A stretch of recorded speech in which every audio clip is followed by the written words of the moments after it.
I had been dead for 6 hours when the Voss found us, and I mean that the way it sounds.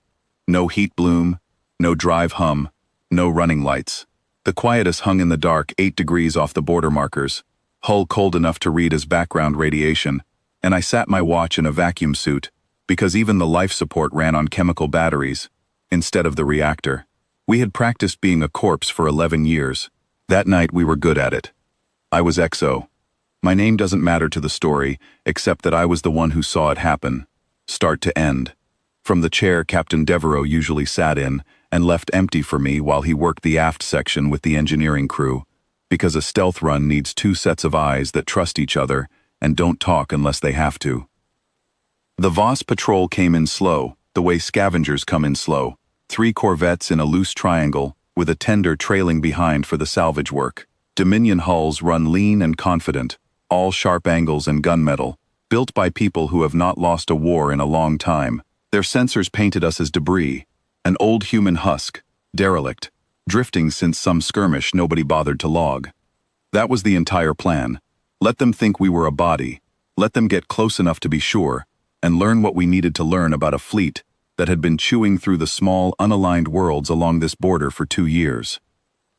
I watched the lead corvette's running lights through the optical feed, magnified until I could see the pitting on its hull plates, and I thought about how patient they were. Patient and certain. That's a dangerous combination in anyone, human or otherwise, and the Dominion had both in abundance. They had pacified 4 systems on this frontier, without losing a capital ship. The little federations out here didn't have anything that could make them bleed, so they didn't expect to bleed. We were here to find out exactly how true that was, before it became our problem too. The tender extended a boarding probe at the 11-minute mark. I logged the time because Devereaux would want it later, the way he wanted everything later, written down so it could be argued with. The probe was a simple thing, a magnetized limb with a cutting head, meant to crack open a dead hull and see what was worth taking. It touched our outer plating near the forward sensor blister, and that contact tripped a failsafe we had built into the ship a year before I ever set foot on her. Any forced breach attempt past a certain pressure threshold woke everything up. I didn't give the order. The ship gave it to herself. The reactor came up from standby in under 4 seconds, and 4 seconds is a long time to sit with your hand near the override and not use it. But Devereaux had been clear in the briefing, and clearer in the 11 years before it. We do not strike first. Not here, not yet. The whole purpose of looking dead was to see what the Dominion would do to something they believed couldn't fight back. And the cruelest answer would have come from us shooting before we knew the shape of their cruelty. The cloak fell. I have run combat sims for half my life, and none of them prepared me for what it looks like from inside the ship when a Voss patrol watches 11 years of silence become 400 meters of warship in under a second. Their corvettes scattered like a hand thrown into water. Weapons came up on both sides. Theirs first, ours a half-breath later, because we had drilled that half-breath into every gunner on the crew. Lock, don't fire. Show them you can, don't show them you will. For 9 full seconds nobody did anything. I have never sat through anything longer. Their lead ship's comms officer broke first, hailing us on an open band in the trade pigeon used along contested borders, demanding identification in a voice that had clearly never had to ask twice. I answered it myself, because Devereaux was 3 decks down with his hands inside a coolant manifold, and somebody had to be the human face of 400 meters of weapon that had just stopped pretending to be garbage. I told them what we were, Terran vessel, sovereign crew, no hostile intent declared, requesting they stand off from a hull they had attempted to breach under the belief it was abandoned. I did not raise my voice. I did not list our armament, though they could read most of it themselves now that we were lit up on every scope in range. I said it the way you'd tell a stranger they'd wandered onto private land, flat, plain, a fact rather than a threat. The silence that came back was a different kind than the one we'd been keeping. Theirs had confusion in it. It took them 4 minutes to put their commander on the line, a voice that came through with the particular cadence of someone used to being obeyed, and now working out, in real time, that the math in the room had changed. He asked, not unreasonably, why a ship capable of what we'd just shown hadn't simply destroyed his patrol the moment it decloaked. He wasn't being rhetorical. I think he genuinely wanted the answer, the way you want to understand a trap after you've already stepped clear of it. I told him the truth. because there wasn't a version of this conversation where a lie would have served us better. I said we had already fought something that didn't care whether it won cleanly or not. Something that calculated for efficiency, the way his dominion calculated for dominance.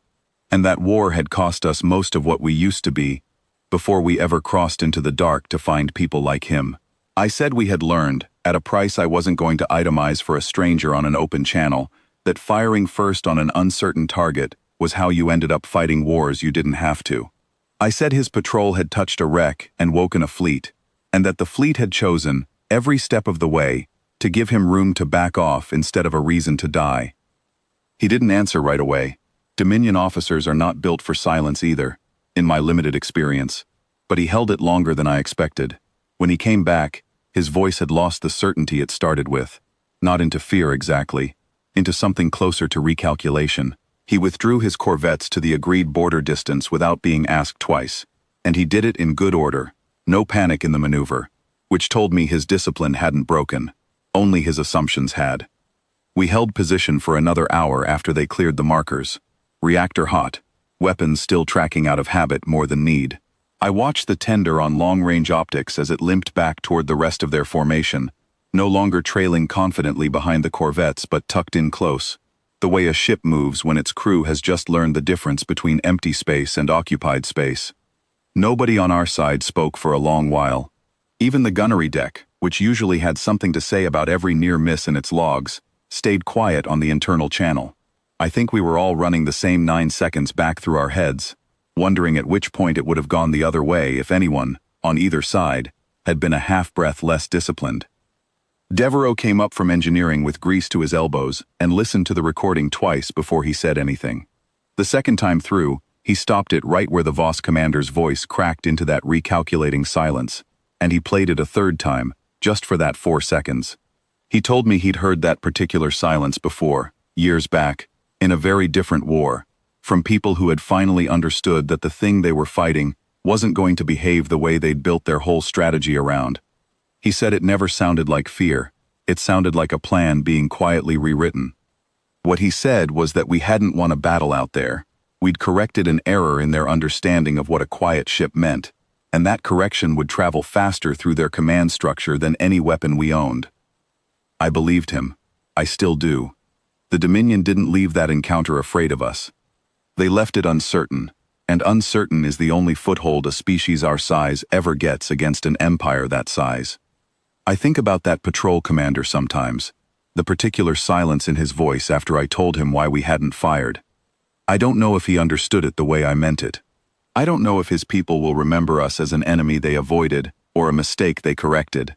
What I know is that for 9 seconds, in the dark at the edge of 2 civilizations, neither side pulled the trigger, and that the not firing said more about what we were than any broadside could have.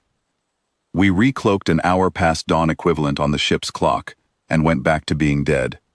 It felt different this time, not safer, just true in a new way. We weren't hiding what we were anymore so much as choosing, deliberately, when the rest of the galaxy would find out.